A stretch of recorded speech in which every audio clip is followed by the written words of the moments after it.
జియో పొలిటికల్గా మనం ఎప్పుడైతే చూస్తూ ఉన్నామో ఇంటర్నేషనల్ అరేనాలో మనం ఒక అద్భుతమైన ఒక ప్రక్రియను ఒక ఫినామినాను మనం చూడబోతున్నాం. అదేంటి అంటే gateway to the South China Sea అని.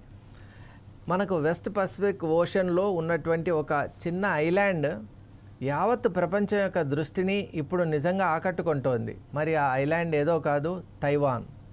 అసలు తైవాన్ అనే పేరు వినగానే మనకు ఆర్టిఫిషియల్ ఇంటెలిజెన్స్తో ఉన్నటువంటి చిప్స్ కానివ్వండి, సెమీ కండక్టర్ మెటీరియల్స్ కానివ్వండి, ఎలక్ట్రానిక్స్ ఇండస్ట్రీకి సంబంధించిన అనేక రకాలైనటువంటి మినియేచర్ కాంపోనెంట్స్ కానివ్వండి, ఇవన్నీ మనకు గుర్తొస్తాయి. దానికి కారణం తైవాన్ అనేటువంటిది export oriented, highly rich and it's a very small country. In fact it's a very small island in Pacific ocean and it is standing right in front of China.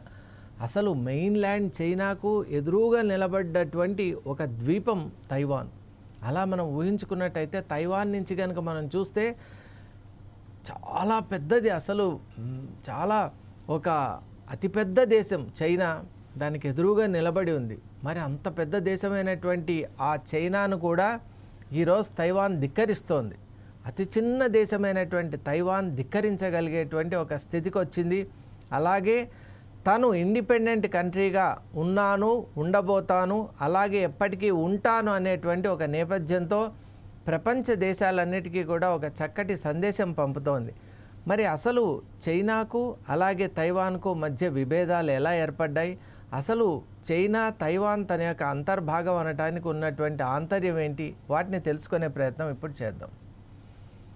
మనం కనుక హిస్టరీలోకి వెళ్ళినట్టయితే క్వింగ్ డైనాసిటీ అనేటువంటిది చైనాలో చాలా powerful dynasty. మరి ఆ సమయంలో Taiwan అనేటువంటిది ఒక డచ్ కాలనీ. ఆ డచ్ కాలనీని ఈ యొక్క క్వింగ్ డైనాసిటీకి చెందినటువంటి రాజులు కైవసం చేసుకున్నారు.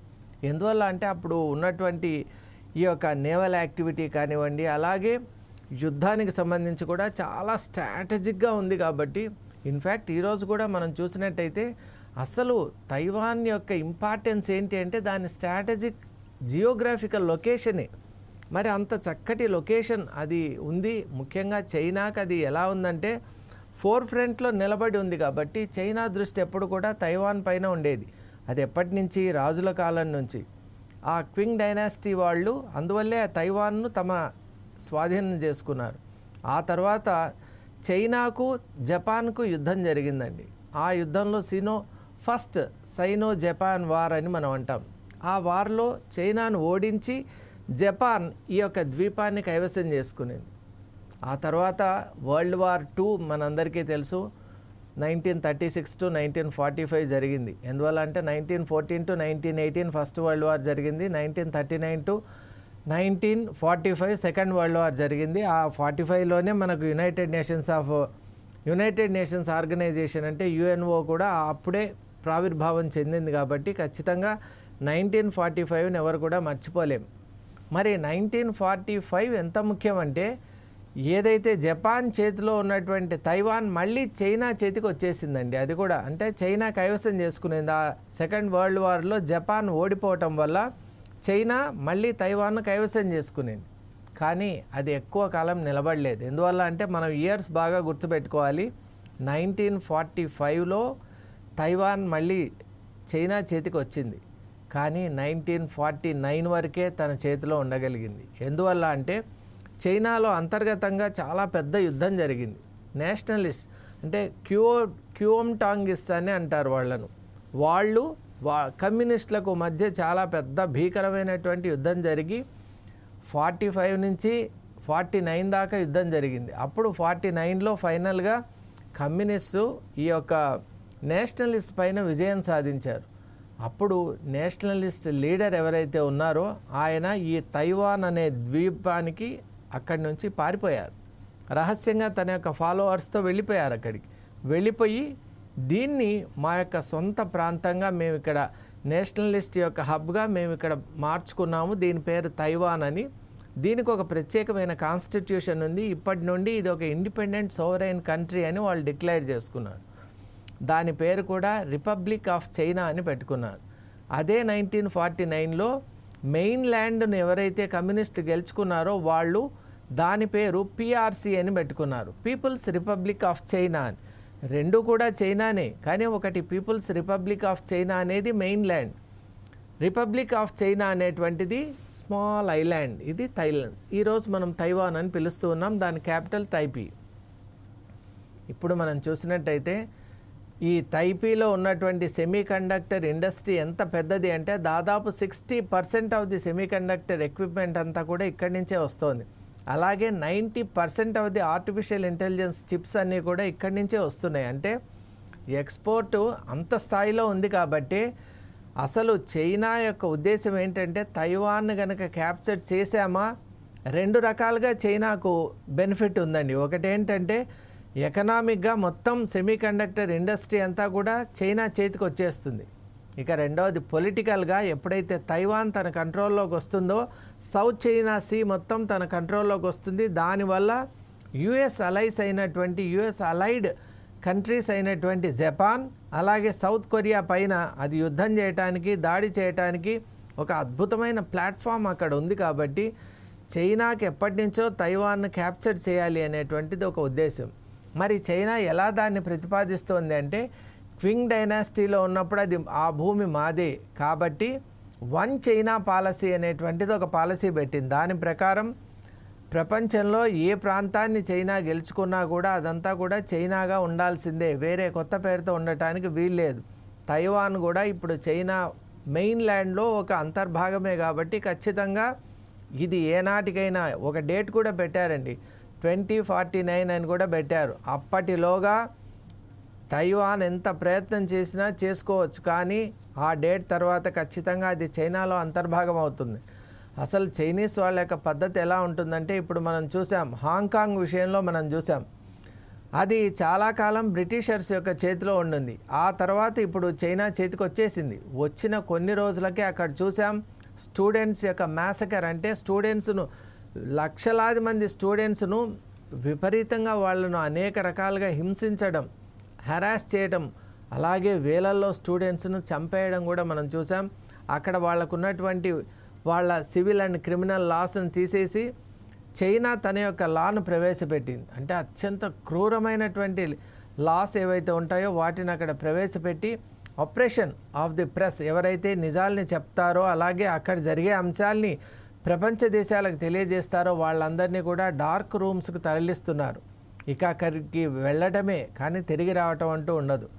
మరి అటువంటి డిటెన్షన్ సెంటర్స్ అంటే ఎక్స్ట్రీమ్ క్రూయల్టీకి ఒక మారుపేరుగా ఉన్నటువంటి ఆ క్రూయల్టీ సెంటర్స్కు వాళ్ళని తరలించి అక్కడ వాళ్ళ ప్రాణాలు వెళ్ళిన వాళ్ళకి మరి తిరిగి రారంటే only there dead bodies are coming back, sometimes even dead bodies are not seen. అంటే చూడండి మీరు హైట్ ఆఫ్ క్రూయల్టీ. అలా చైనా అనేటువంటిది తన శాసనాన్ని కొనసాగిస్తోంది. ఇప్పుడు అటువంటి ఉక్కుపాదాన్ని తైవాన్ మీద ఉంచాలి అని ప్రయత్నం చేస్తోంది.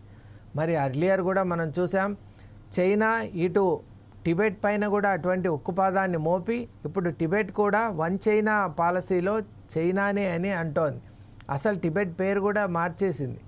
అలాగే చైనా యొక్క దుర్మార్గం ఎంతవరకు విస్తరించిందంటే అరుణాచల్ ప్రదేశ్ ఏదైతే భారతదేశంలోని అంతర్భాగమో అది కూడా చైనాలో మా భూభాగమే అని వాళ్ళు ఇప్పుడు ఎలుగెత్తి చెప్తూ ఉన్నారు. అలాగే వాళ్ళ యొక్క స్కూల్ మ్యాప్స్లో కూడా అరుణాచల్ ప్రదేశ్ను కూడా వన్ చైనాలో భాగంగా వాళ్ళు చూపిస్తున్నారంటే నిజంగా చైనాకు ఉన్నటువంటి అధికార దాహం ఏదో మనం అర్థం చేసుకోవచ్చు. అంటే ప్రపంచ దేశాల్లో ఎక్కడ ఏది మంచిది ఉంటే అదంతా కూడా కైవసం చేసుకోవాలి. అసలు మీకు ఒక అంశం చెప్తానండి, చైనా ఎంత దుర్మార్గంగా వ్యవహరిస్తోందంటే సముద్రం అనేటువంటిది ప్రపంచ దేశాలకు సంబంధించింది. ప్రతి దేశానికి కూడా దాని యొక్క అంటే ఆ దేశం యొక్క సరిహద్దుకు సంబంధించి కొన్ని నాటికల్ మైల్స్ వరకు అక్కడ వాటి యాక్టివిటీస్ చేసుకోవచ్చు. అంటే ఎక్స్క్లూజివ్ మెరైన్ జోన్ అని మనం అంటాం. ఆ తర్వాత ఉన్న వాటర్స్ అంతా కూడా ఇంటర్నేషనల్ వాటర్స్ అని మనం అంటాం. అంటే అది ఏ దేశానికి చెందినటువంటివి కాదు.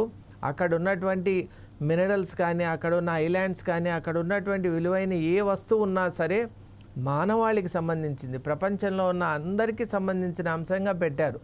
మనకు యునైటెడ్ నేషన్స్ అన్క్లాస్ అంటాం, అంటే లా ఆఫ్ ది సీస్ కూడా చాలా చక్కగా ఈ అంశాన్ని చెప్తోంది. కానీ చైనా పెడచెవిన పెట్టి అలా కాదు, సౌత్ చైనా సీ కంప్లీట్గా మాదే, ఒక 9 డాట్ పాలసీ అని చైనా పెట్టింది. అంటే highly hypothetical, illogical and irrational policy. అసలు ఈ పాలసీ గురించి ఇంటర్నేషనల్ కోర్ట్ ఆఫ్ జస్టిస్లో ఎప్పుడైతే ప్రవేశపెట్టారో ఇంటర్నేషనల్ కోర్ట్ ఆఫ్ జస్టిస్ కంప్లీట్గా స్టడీ చేసిన తర్వాత చైనా చెప్పింది రాంగ్ అని స్పష్టంగా తీర్పిచ్చింది. అసలు ఈ సముద్రం, ఈ పసిఫిక్ ఓషన్ కానివ్వండి, సౌత్ చైనా సీ అని ఏదైతే అంటామో ఆ part of the Pacific ocean ఖచ్చితంగా ఏ దేశానికి చెందదో అది అన్ని దేశాలకు సంబంధించిందని ఇంటర్నేషనల్ కోర్ట్ ఆఫ్ జస్టిస్ చెప్తున్నా, యునైటెడ్ నేషన్స్ చెప్తున్నా, అలాగే ప్రపంచంలో ఉన్న అన్ని దేశాలు చెప్తున్నా కూడా చైనా పెడచెవిన పెట్టి అది తన యొక్క భూభాగం. ఎందువల్ల అలా అంటోందంటే అక్కడ చాలా ఐలాండ్స్ ఉన్నాయండి.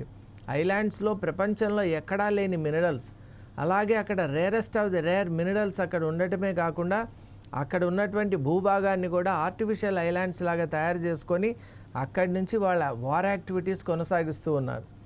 మరి ఇంతటి ఒక రకమైన దిగుజారుతనంతో చైనా ముందుకు వెళ్తున్నటువంటి నేపథ్యంలో అమెరికా ఈ యొక్క ట్రెండ్ను గ్రహించి తైవాన్కు అన్అఫీషియల్గా ఒక సపోర్ట్ ఇచ్చింది. అంటే వాళ్ళ మధ్య ఒక ఒప్పందం చేసుకుంది, TRA అని అంటాం, తైవాన్ రెసిస్టెన్స్ యాక్షన్ అని. అంటే దాని ప్రకారం ఏంటంటే తైవాన్పై ఎవరైనా కనుక దాడి చేస్తే, ముఖ్యంగా చైనా లాంటి దేశాలు దాడి చేస్తే United states of America will come and rescue, it will support them అనేటువంటి దాని పద్ధతి.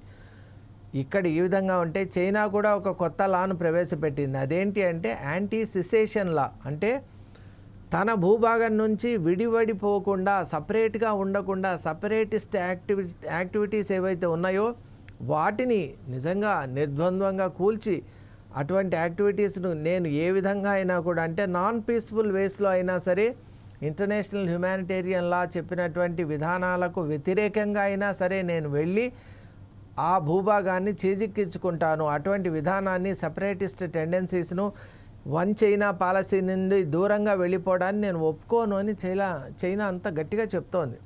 మరి ఇవన్నీ కూడా మనం ఆలోచన చేయాలి. ఎందువల్ల అంటే ఇంటర్నేషనల్ జియోపాలిటిక్స్ అనేటువంటిది చాలా వైవిధ్యభరితంగా ఉన్నటువంటి నేపథ్యంలో చైనా తీసుకునే పాలసీ ఈ విధంగా ఉంది. అలాంటి నేతృత్వంలో మనం చూసాం ఇక్కడ తైవాన్లో కూడా some of the best leaders ఇప్పుడు లై అనేటువంటి ఒక లీడర్ కానివ్వండి, అంతకుముందు ఉన్నటువంటి ఆ విమెన్ లీడర్ కూడా చాలా అద్భుతంగా పనిచేశారు. అంటే ప్రాణాలకు తెగించి చైనా మెయిన్ల్యాండ్కి ఎదురుగా నిలబడి చైనా సార్వభౌమత్వాన్ని ధిక్కరించి తైవాన్ అంటే మాకు ఒక ఇండిపెండెన్స్, తైవాన్ అంటే మా లైఫ్, తైవాన్ అంటే ఈస్ ఎవ్రీథింగ్ ఫర్ అస్ అని వాళ్ళ పోరాట పటిమ చూపించారు. కాబట్టి ప్రపంచ దేశాలు కూడా ఈరోజు చాలా మటుకు తైవాన్కు వాళ్ళు ఒక మంచి సంబంధం కలిగి ఉన్నారు. ఈవెన్ ఇండియా కూడా ఎలా అంటే చైనాతో ఒక ఫ్రేమ్వర్క్ రిలేషన్షిప్లో ఉన్నందువల్ల తైవాన్ను రికగ్నైజ్ చేయకపోయినా తైవాన్ అంటే ఒక సాఫ్ట్ స్టాన్స్ ఉంది. అలాగే వన్ చైనా పాలసీని ఎలా ఒప్పుకునింది భారత్ అంటే ఒక అద్భుతమైన మెలిక పెట్టింది. వన్ చైనా పాలసీని మేము ఒప్పుకోవాలి అంటే మీరు వన్ ఇండియా పాలసీని ఒప్పుకోవాలి. వన్ ఇండియా పాలసీ అంటే ఏంటి? భారతదేశంలో ఉన్న భూభాగాన్ని, అరుణాచల్ ప్రదేశ్, లే, అలాగే లడఖ్ ఈ ప్రాంతాల్లో ఉన్నటువంటి భూభాగాన్ని కనుక చైనా ఆక్రమించడానికి వస్తే ఖచ్చితంగా మేము తైవాన్కు సపోర్ట్ ఇస్తాం. ఎందువల్ల అంటే మీరు మా వన్ ఇండియా పాలసీకి మీరు ఎప్పుడైతే సపోర్ట్ చేయరో మేము వన్ చైనా పాలసీకి సపోర్ట్ చేయమనేటువంటి ఒక డిప్లొమాటిక్ టర్న్ అనేటువంటిది ఇచ్చారు. అలా చేస్తున్నటువంటి నేపథ్యంలో చైనా కూడా ఎక్కడెక్కడ అద్భుతమైన మినరల్స్ ఉన్నాయో అక్కడంతా కూడా అవి రకరకాలైనటువంటి మాయోపాయాలతో ఇప్పుడు శ్రీలంకలో కూడా ఎకానమీ వీక్గా ఉన్నటువంటి నేతృత్వంలో హంబన్ తోట అనేటువంటి వాళ్ళ పోర్టును కూడా స్వాధీనం చేసుకునేది. అంటే బ్రిడ్జెస్ కానివ్వండి, ఇన్ఫ్రాస్ట్రక్చర్ డెవలప్మెంట్ చేస్తానని ఆ దేశంలోకి వెళ్ళటం, విపరీతమైన ఖర్చుతో అన్నీ డెవలప్ చేయటం, వాళ్ళ అమౌంట్ ఇవ్వకపోతే అప్పుడు ఏమంటుందంటే మీ భూభాగంలో కొంత మా చైనాకి ఇచ్చేయాలి అని ఒక ఒప్పందం చేసుకోవడం. అలా ప్రపంచ దేశాల్లో ఇప్పుడు అర్జెంటీనా, బొలీవియా, చిలీ ఇవన్నీ కూడా చాలా వెరీ రిచ్ ఇన్ మినరల్స్. మరి వాటిల్లో మనం చూసినట్టయితే ఇప్పుడు హీలియం, లీథియంకి అయితే ముఖ్యంగా అర్జెంటీనా, బొలీవియా, చిలీ అనే 3 దేశాల్లోనే లీథియం అనేటువంటిది మనకు లభిస్తుంది. కాబట్టి అక్కడ కూడా చైనా ఇటువంటి పాలసీని ప్రవేశపెట్టి కైవసం చేసుకునే ప్రయత్నం చేస్తోంది. అలా మనం చూసినట్టయితే చైనా చేసేటువంటి ఈ ప్రదర్శన, దీని దూకుడికి కళ్ళం వేయాలి అంటే యునైటెడ్ స్టేట్స్ ఆఫ్ అమెరికా లాంటి ఒక పెద్ద దేశం దానికి అగైనిస్ట్గా ఉంటే తైవాన్ ఈరోజు నిలబడింది. మనం చూసాం మాక్ డ్రిల్స్, అంటే తైవాన్ ప్రెసిడెన్షియల్ ఎలక్షన్స్ ఎప్పుడైతే జరుగుతూ ఉంటాయో వాటిని అడ్డుకునే రీతిగా ప్రతిసారి ఎవ్రీ 4 yearsకి ఒకసారి వీళ్ళకి ఇక్కడ ఎలక్షన్స్ జరుగుతున్న సందర్భంలో తైవాన్ ప్రజల్ని భయభ్రాంతులు చేసే విధానంగా చైనా అతిపెద్ద నేవల్ బేస్ని అక్కడ ఏర్పాటు చేయడం, డ్రిల్స్ చేయడం, అలాగే వీళ్ళది ఏదైతే వీళ్ళకు ఉన్నటువంటి ఎయిర్ స్పేస్ ఏదైతే ఉందో దాంట్లోకి తైవానీస్ ఎయిర్ స్పేస్లోకి చైనా జెట్స్ రావడం, ఆ బాంబర్ జెట్స్ రావడం, భయభ్రాంతులు చేయడం, అలాగే ఎన్సర్కిల్ చేయటం, ఈ నేవల్ ఆపరేషన్స్ అక్కడ కండక్ట్ చేయటం, డ్రిల్స్ చేయటం, వీటన్నిటి వల్ల ప్రజల్లో ఒక భయభ్రాంతులకు గురి చేసేటువంటి వాతావరణం అక్కడ సృష్టించి చైనా ఉద్దేశం ఒకటేనండి, ఎలాగైనా తైవాన్ చైనాకు భయపడి మెయిన్ ల్యాండ్తో కలవాలి. అది చైనా యొక్క ఉద్దేశం. కానీ ఇక్కడ చూసినట్టయితే ఈ మధ్యకాలంలో కూడా ప్రపంచ దేశాలన్నీ కూడా చైనా పాలసీని వ్యతిరేకిస్తూ ఉన్నాయి. ఎందువల్ల అంటే లైటీ మనకు ఇప్పుడు ఈ యొక్క తైవాన్ ప్రెసిడెంట్ అయినటువంటి లై ఆఫ్రికాలో ఉన్నటువంటి ఏకైక దేశం ఎస్వతీని అనే దేశంతో ఒక మంచి సంబంధాలు ఉన్నాయి. మరి ఎస్వతీనికి వెళ్ళాలి అంటే మిగతా ఆఫ్రికా దేశాల మీద ఎయిర్ స్పేస్ మీద వెళ్ళాలి అంటే చైనా చేసినటువంటి ఆంక్షల వల్ల ఆ దేశాలు ఒప్పుకోలేదు. దానివల్ల పాపం ఫస్ట్ టైం తైవానీస్ ప్రెసిడెంట్ ఆ ఆఫ్రికన్ కంట్రీకి వెళ్ళే ప్రోగ్రాం కూడా క్యాన్సిల్ అయింది.